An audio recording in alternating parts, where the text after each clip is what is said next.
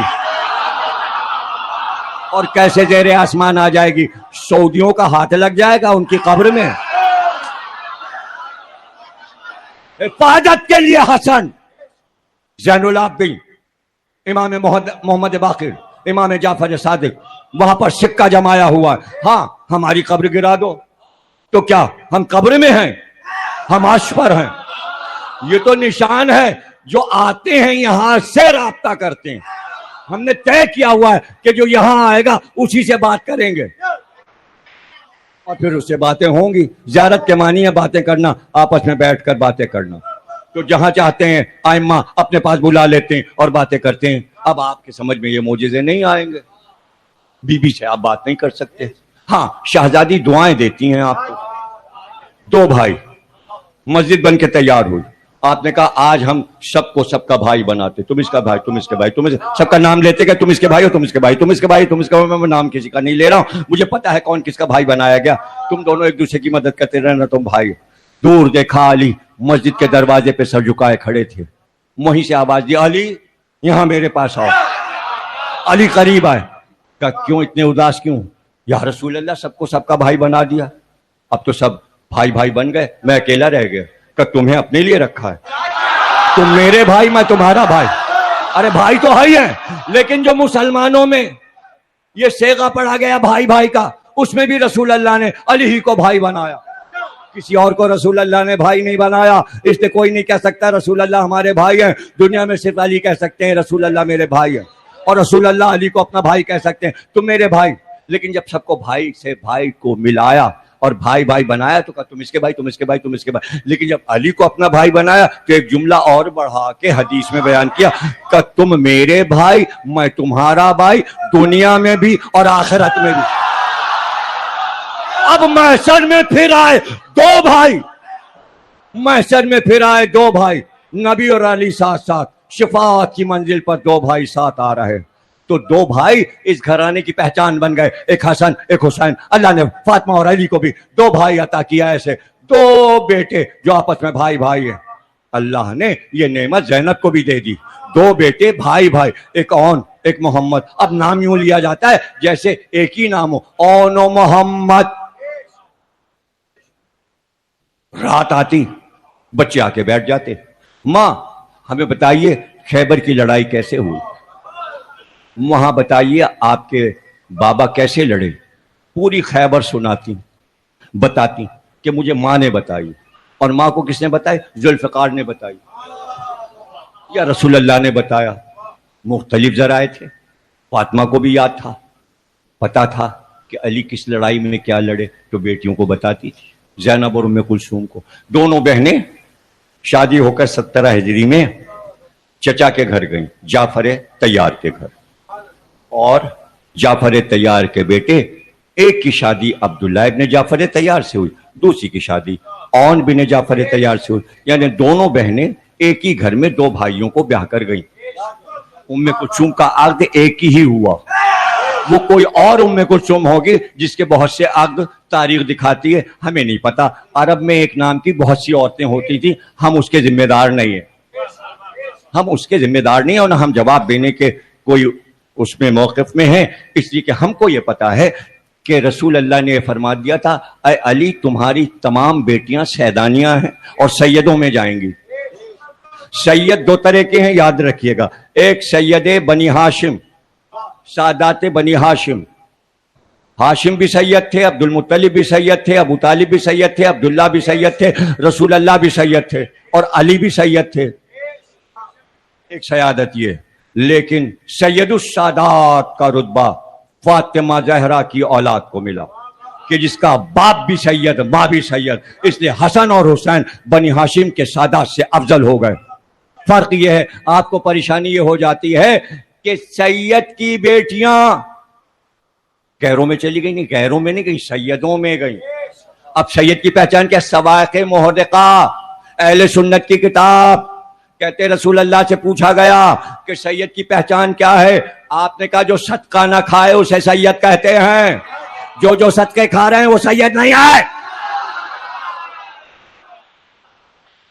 اس لیے کہ رسول اللہ نے کہا سید پہ صدقہ حرام ہے. راوی نے کہا بتا تو دیجئے کس کس پہ صدقہ حرام ہے؟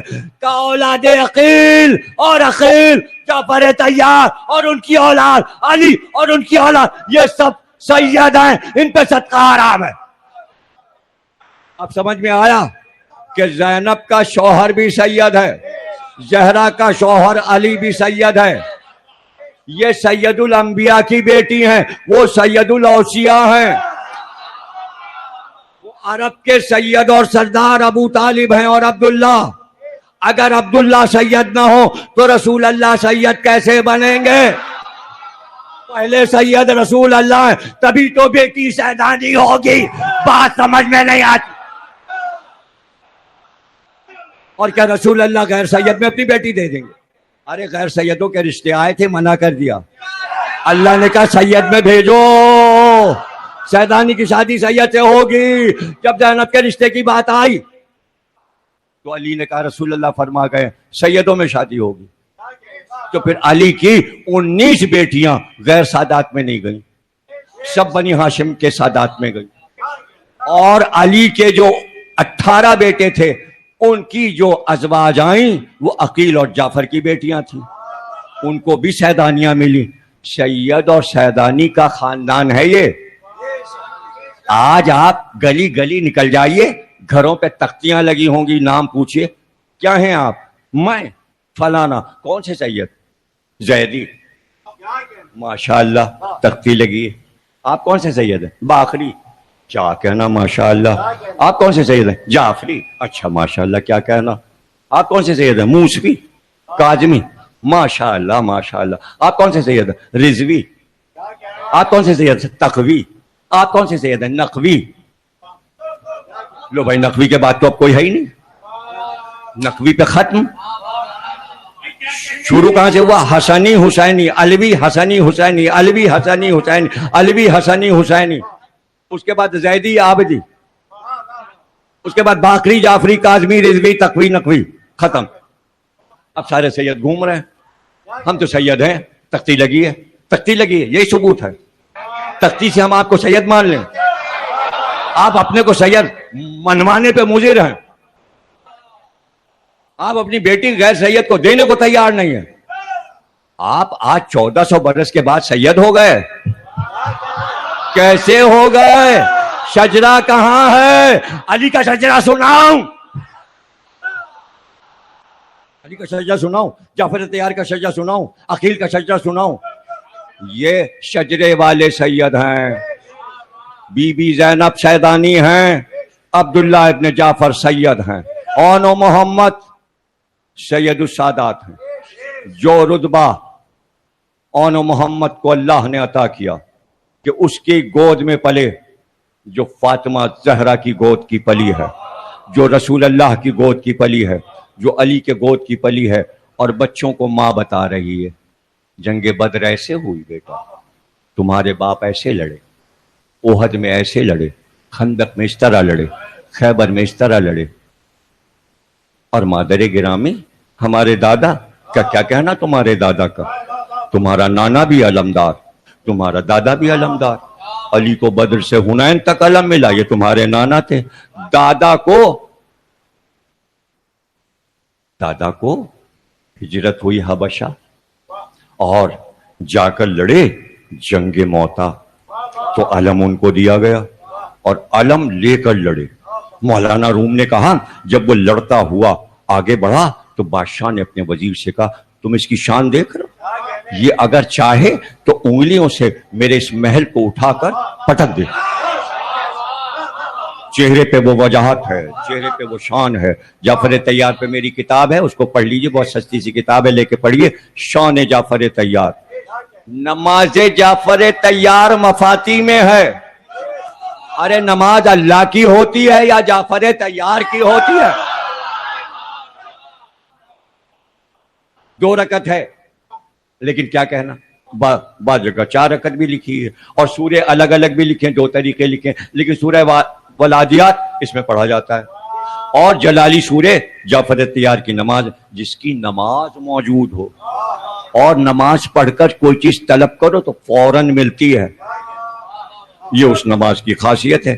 کام جلدی ہو جاتا ہے، فوراً ہو جاتا ہے، ابھی مصلی سے نہیں اٹھے کہ کام ہو گیا۔ بتائی کس نے؟ رسول اللہ نے بتائی۔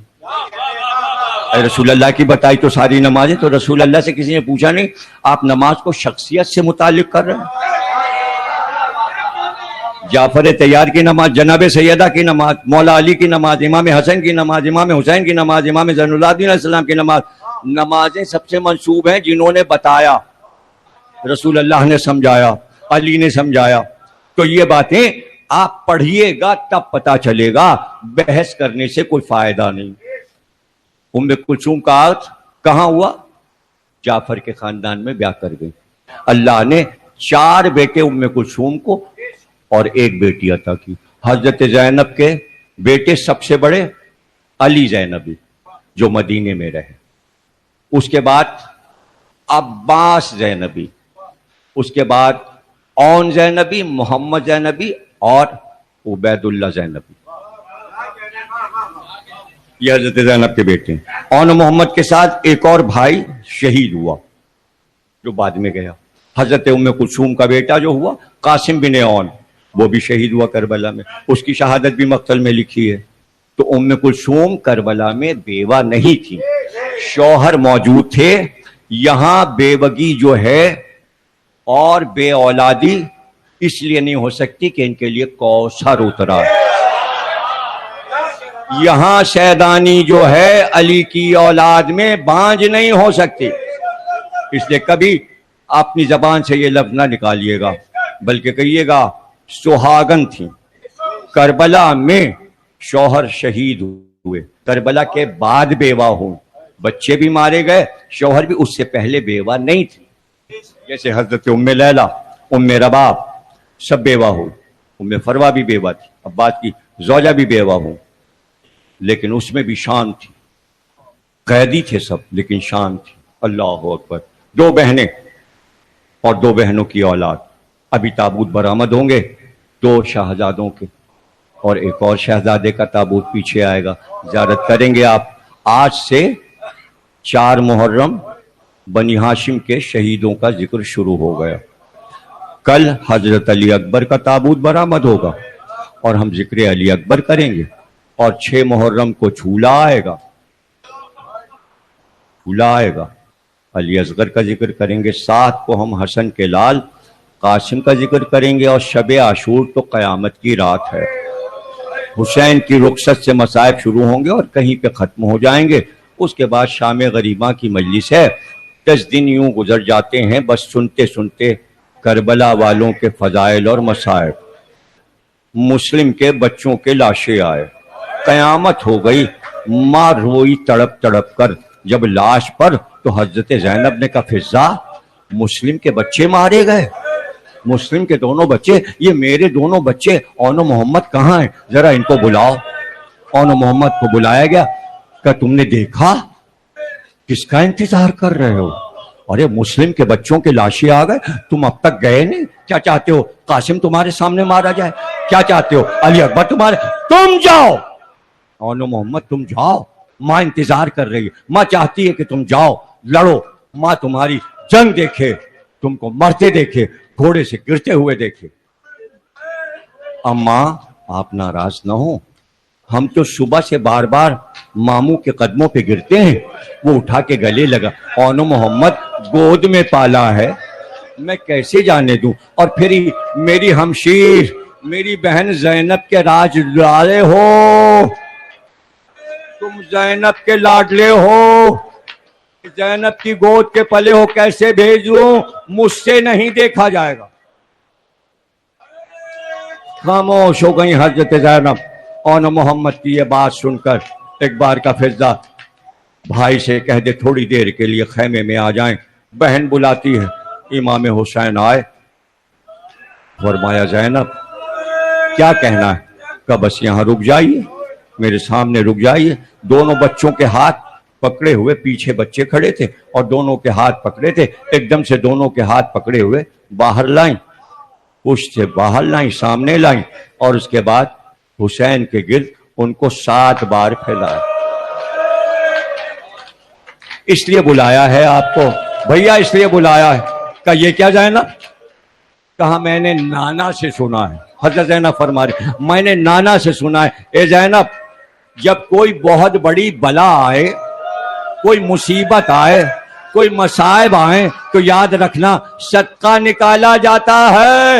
اے بھیا, آج کربلا میں آپ پر مصائب آئے ہوئے ہیں, میں نے نانا کے کہنے کے مطابق آپ کا صدقہ نکال دیا. اون و محمد جاؤ. کہا زینب تیروں کی بارش ہے, تلواریں چل رہی ہیں, قیامت کی جنگ ہو رہی ہے, اس میں ننھے ننھے بچوں کو بھیجو گی؟ کہ اب تو صدقہ نکال دیا. اور میں نے یہ بھی سنا ہے ماں سے, جب صدقہ نکال دیتے ہیں صدقہ گھر میں نہیں رکھتے, اس لیے انہیں باہر لے جائیے. اون و محمد کو باہر لے جائیے. ایک بار اون و محمد باہر آئے. حسین نے کہا بھائی میرے بھانجے جا رہے ہیں, ایک کا گھوڑا عباس لائے, ایک کا گھوڑا علی اکبر لائے. ایک کو عباس نے سوار کیا, ایک کو علی اکبر نے سوار کیا. حسین نے رو رو کے دونوں کو الوداع کہا. اے دل برانے جعفر تیار الوداع, اے دل برانے جعفر تیار الوداع. دونوں بھائی چلے میدان جنگ میں آئے. بھائی نے بھائی کو دیکھا, کہا آج جعفر کی لڑائی دکھا دو, آج حیدر کی لڑائی دکھا دو. ایک کی شان سے ہم لڑے, ایک کی شان سے تم لڑو. ادھر تم حملہ کرو, ادھر ہم حملہ کریں. دونوں بھائی حملہ کرتے ہوئے آگے بڑھتے جاتے تھے. میں مناؤ میں سراؤ, قلب لشکر سب کو برباد کر دیا, لشکر کو ادھر ادھر کر دیا. ایسی شجاعت سے دونوں بچے لڑے, گھوڑے دوڑاتے ہوئے شجاعت کے ساتھ آگے بڑھتے جاتے. جب دور نکل جاتے تو بھائی گھوڑے پہ بلند ہو کے کہتا بھائی زندہ ہو, وہ آواز دیتا لڑتے رہو میں زندہ ہوں. جب وہ چھپتا تو یہ آواز دیتا بھائی آپ زندہ ہیں, وہ آواز ہاں میں زندہ ہوں, لڑتے رہو, ان کو مارتے رہو, آگے بڑھتے رہو. ہو گئی تقریر, ختم ہو گئے. آخری جملے کچھ دیر کے بعد دونوں بچوں کی آواز آئی, ماموں جان آپ پر آخری سلام. حسین چلے, ساتھ میں عباس, ایک طرف علی اکبر. جب لاشوں پر پہنچے تو حسین کو زحمت نہیں دی گئی. ایک کا لاشا عباس نے اٹھایا, ایک کا لاشا علی اکبر نے اٹھایا. دونوں کے لاشیں خیمے گاہ میں آئے. زینب نے دیکھا کہ بچوں کے لاش, اتنا کا علی اکبر تم نے لاش اٹھائی ہے, ارے خون میں نہا گئے, تم لاشا کیوں لا؟ علی اکبر رونے لگے. ایک بار